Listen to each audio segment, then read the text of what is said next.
Why didn't you mention that before? And if you're a pro, you don't need to attend a class.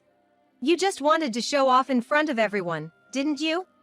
At Karen's words, I felt the pent-up emotions I had been holding onto for so long were about to spill out. I think I was frustrated with her for always picking on me. With a smile, I was like, well, I didn't intend to flaunt that I'm a professional, and even though I'm a violinist, I don't have the knowledge to teach, so I just sought guidance in the classroom. My name is Michelle. I live with my husband Robert and our only daughter Katie. Since Katie's birth, I've been a stay-at-home mom. I used to work, and it was quite a unique job. Robert was like, since it's our first time raising a kid, why don't you take it easy for a while? So, I decided to take a break from work. Robert has always cherished me and has been committed to our relationship. After Katie was born, he's been proactive in helping with child-rearing. Whenever I felt overwhelmed, he'd get the household chores to help me out. I deeply love Robert, and having Katie has made our life even happier. Mom, I want to learn the violin. One day, Katie excitedly said this when she got home from her preschool. Apparently, a few of her friends had started attending music classes, and she seemed to be inspired by them. The preschool Katie attends is pretty well known in San Francisco, and they offer various activities. As a result, there are numerous extracurricular classes in our area, and most kids there are engaged in some sort of activity. Of course, I'd been thinking about enrolling Katie in a class but didn't want to push her into something she wasn't interested in. But when she expressed her desire, after some discussion, we decided to enroll her in a music school near our home and her preschool. When we discussed it, Robert was like, that's great, violin huh? It's perfect for Katie. With a smile. He probably imagined Katie playing the violin on stage. When I told Katie the good news, both she and Robert were ecstatic. Thus, Katie began her journey at the music school. However, there was an issue lurking at the school. The school offered courses not only for violin but also for piano, guitar, and other instruments, catering to children's ages and levels. They mainly target kids from preschools to early elementary age, and older kids attend their affiliated schools. Of course, given its proximity to the preschool, many of Katie's friends, classmates, and other kids from the same preschool attended. Many of Katie's preschool mates attended this music school. I've often met familiar mothers there, which gave me a sense of comfort as Katie and I started attending. Since the school is relatively big, there are numerous teachers. Consequently, parents often mingle outside the classrooms while waiting. The mothers and I regularly saw each other during the scheduled class times. So we naturally got to know each other and formed a group of about 10 mothers. Among them was someone who could be called the alpha mom. It was Karen. Karen is the mother of a boy named Harry who takes piano lessons. Harry and Katie are in the same class, so I knew Karen by face. To be honest, I wasn't too fond of her. She was quite ostentatious, always showing off her flashy clothes and luxury brands while other moms dressed more casually. She was often like, "You gotta look good, right?" with a smug smile. Though many of us were put off by her attitude, we didn't want our kids to be affected by any tensions between the parents, so we maintained a superficial relationship. However, a particular incident made me the target of Karen's ire. It began during a casual conversation with the other mothers. One of the mothers was like, "It's amazing how quickly kids pick up new skills. I tried playing after a long time, and I was shocked at how rusty I was." There's a fair number of moms who used to play musical instruments and think it's beneficial, so they have their kids attend the music school. Given that many of the mothers used to play musical instruments, this was a common sentiment. Hearing this, boastfully Karen was like, "You guys can't play? I've been playing since my childhood and can still play just fine." Most of us gave her an awkward smile, but a few moms praised her, feeding her ego. Seeing her revel in the attention was almost laughable. Egged on by the praises, Karen continued to speak. "It's kind of sad, isn't it, when kids are practicing and parents can't teach them? I think they'd improve more not just in the classroom, but if parents closely watch during practice, don't you think?" While there's some truth to that, I didn't understand why she was boasting about it. I always believed that kids progress by working hard and enjoying the process. What's the point of parents bragging about playing an instrument? With these thoughts, I looked at her. She was like, "What about you all?" And everyone responded. Maybe they didn't want to upset her, and most people were modest and they were like, "I played a bit back in the day." I wasn't sure how to respond. Seeing my hesitation, Karen started targeting me with a smirk. "How about you, Michelle?" Well, caught off guard, I couldn't answer properly. Seeing this, Karen sneered even more. "Well, it seems like you can't play, can you? Violin might need more skill than piano, but if you can't play the piano, there's no way you can play the violin." I almost sighed at her condescending attitude. I never said I couldn't play, but she seemed to have made up her mind. Nobody else challenged her loud laughter. No one wanted to become her next target. The thing is, I can actually play the violin and, while I'm at it, the piano too. I started taking violin lessons after watching a music show with both instruments. That's how I fell in love with music and even attended a music college. But I never felt the need to tell everyone that I'm a graduate who can play both. Well, Karen, I haven't practiced as intensely as you, so I'm not that skilled. That's obvious. Comparing me to someone who hasn't practiced wouldn't make sense. I was even about to give her a respectful look because of her selfish interpretation, but she kept going on. Also, I asked my husband to buy a special piano just for practice at home since I think it's necessary for the lessons. What about you all? The other moms shared their situations. Instruments are expensive, and there's no guarantee that the lessons will continue. Perhaps that's why there's so much consultation and discussion before making a purchase. The moms would state reasons, and some of them were like, "We live in an apartment." Some moms were like, "Well, we have a guitar, I guess." What about you, Michelle? Violins are pricey, so I assume you couldn't get a special one? Feeling a bit provoked, I replied honestly. Actually, I have one. Oh? But it's probably a cheap one, right? I just smiled at her excessive comment. However, she shocked me by asking, "Hey, can you show us your violin? The ones at the studio are probably expensive, right? I want to know the difference between the sounds of a cheap one and a high-end one." I was speechless. When I hesitated, Karen, with a sly smile, continued. "Actually, we'll just come over to your place. You live in that big house, right? I've been curious about it." I was almost like, "Ugh," at her insinuating comment. The other moms were like, "I've been curious too." I tried to stop it, but since the majority there agreed, I couldn't decline. Things escalated quickly, and soon Karen suggested we have a mini concert at my place. They were like, "If you have a spacious house and instruments, it should be fine to play during the day, right?" With everyone agreeing, it was hard to decline. In the end, we decided to hold a casual music gathering at my place. Everyone was excited, bringing snacks and even planning to have their kids join in. At first, I wasn't thrilled about it, but I saw it as a chance for the kids to enjoy music. When I told the whole story to Robert, he laughed and was like, "Moms have it tough, huh? But show them what you've got, Michelle. She's gonna regret underestimating you."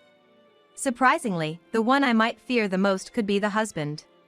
The funniest part was Katie, and she was like, "Mom's the best," which made me blush. And on the day they were expected, I greeted the mothers and children who gathered in front of my house. "Welcome everyone. I may not offer much in the way of hospitality. We weren't expecting anything fancy." Although Karen always had a tendency to be critical, the other moms seemed a bit surprised and addressed me. "Your house is quite impressive, Michelle." "Really, the design is wonderful." "Thank you."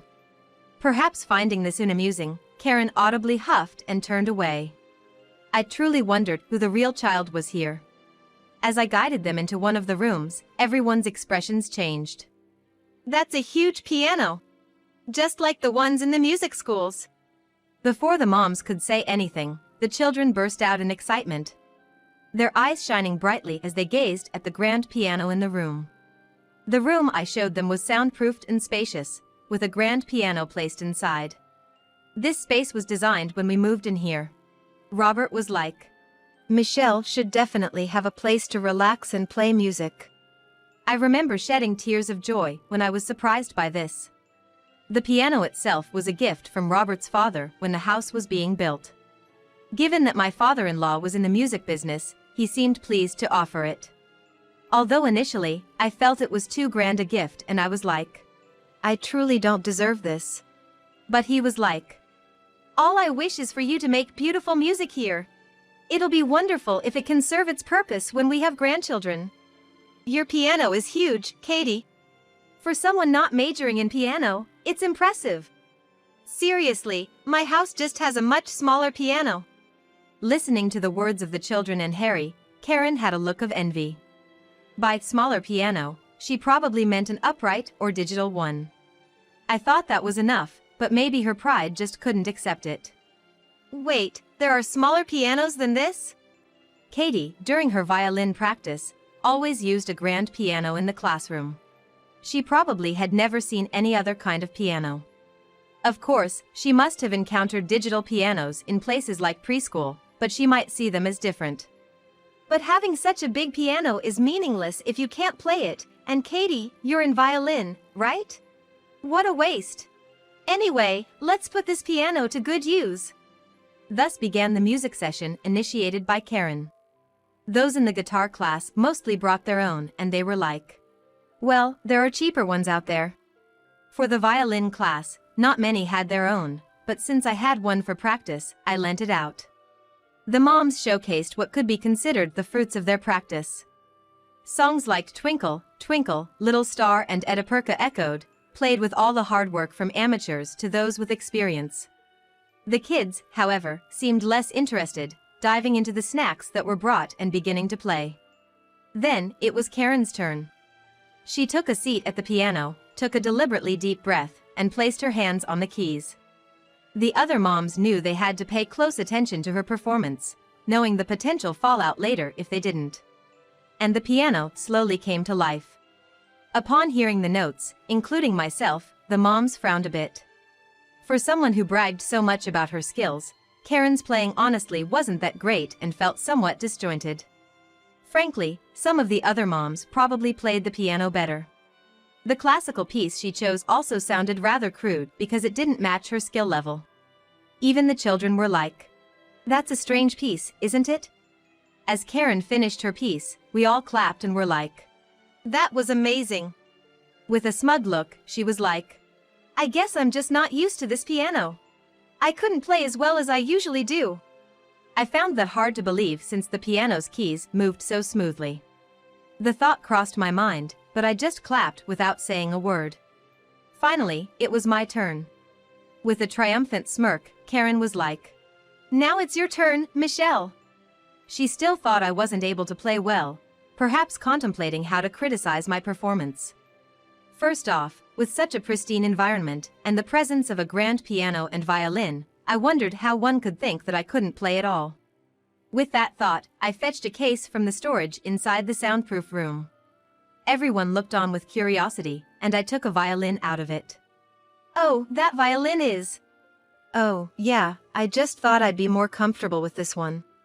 The moms were surprised by my words and couldn't respond. Leaving that be, I began to prepare mentally. What should I play? Honestly, I felt bad for the kids and wanted them to have a good time. As I was thinking this, little Katie approached. She seemed to have noticed that I was getting ready to play the violin. Mom, can you play the one you always play for me? Oh, gotcha. Honoring Katie's request, I began to slowly draw my bow across the violin strings. The piece Katie was referring to was the theme song of a kids' TV show that airs on Sundays. I started playing it slowly, but as the chorus approached, I picked up the pace. The kids seemed to recognize the tune and started expressing their amazement. They were like, wow, that's amazing. I played with enthusiasm, transitioning into a medley of other familiar songs from children's shows. The violin might lack the grandeur of a piano, but I added more pieces to make sure it wasn't too plain. The children clapped along. After about 10 minutes of performance, I began the outro.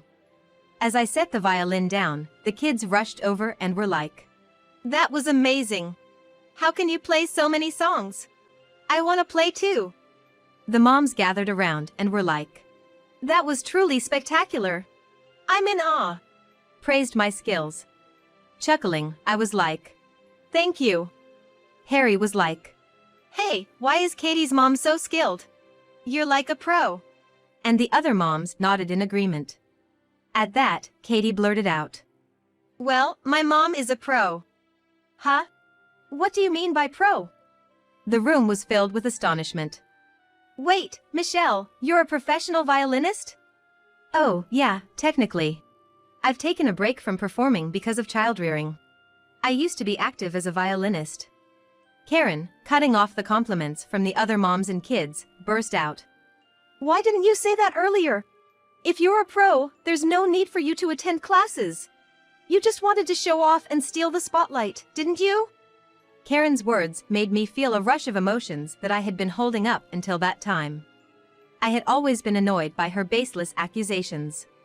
I didn't want to flaunt the fact that I'm a pro. And while I am a violinist, I don't have the expertise to teach, which is why I sought guidance at the music school. "So, you've been a housewife while claiming to be so busy? Don't you have time?" Like I said earlier, I've taken a break from concerts for a while to focus on raising my child. Plus, I managed to practice well at home. Karen had nothing to say in response. The other moms began to discuss and they were like, "That performance was really something else. None of us could compare." Feeling left out, Karen remained silent for the rest of the gathering. In the end, after a lively discussion with the moms, we called it a day. Karen glared at me resentfully. But considering she orchestrated this, it was all her doing. Having cleared up the misunderstandings, I felt more at ease chatting with the other moms at the preschool and the music school. It was a positive change brought about by this event. Karen stopped bothering me after that. I thought the matter was settled until I heard a shocking story later on. Karen had apparently vented to her husband about the day's events. She was like, "She flaunted her skills just to embarrass me." But her husband retorted angrily and was like, "It's because you're always so superficial. You're probably the one at fault." Karen seemed to try to make an excuse, but Harry was like, "Mom, please stop, it's embarrassing." One day at the preschool, Harry was like, "All my mom has is pride." Because of that, it seemed to have gotten out about this story. People were already fed up with Karen's high level of pride, and she was reportedly given an ultimatum that if she continues to be a nuisance, they might get divorced. Karen, who was truly heartbroken, became surprisingly quiet after that. She stopped trying to one-up others in class and would just nod at me and move along. I felt a bit relieved to finally have some peaceful days. I was always on edge in the classroom because Karen was there. Seeing her so humbled, I realized that even someone with immense pride can change. "Mom, I was praised today." "That's great, you're getting better and better." "Yeah, I want to practice more and become a pro like you." "If anyone can do it, it's you, Katie." Now, with Robert, we're cheering for Katie's dreams.